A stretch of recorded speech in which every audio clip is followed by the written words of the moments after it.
Welcome to the Banker Lamp. Please enjoy the video. You start by making a simple, recognizable avatar and choosing a name people can remember. This matters for recall. Once done, join 3-5 active worlds where conversations are happening and stay visible near social hubs. Make sure to enable voice and calibrate mic levels so you're easy to hear.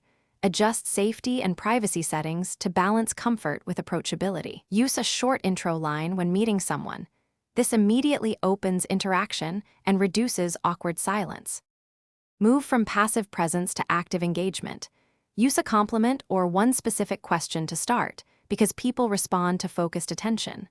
Once conversation begins, match energy, mirror tone, gestures, and pacing to build rapport quickly.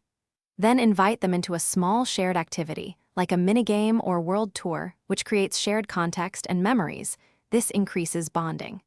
Keep exchanges short and positive at first, and make space for follow-up later, so connections can deepen without pressure. When you both click, move to a concrete next step.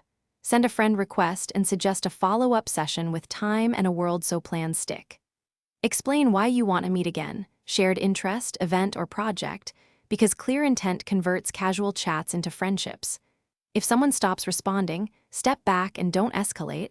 Reassess your opener, tone, or timing and try with others instead. If you encounter harassment, use safety tools and report. Protecting yourself keeps social spaces usable. Thanks for watching. If this was helpful, leave a like and consider subscribing. See you next time.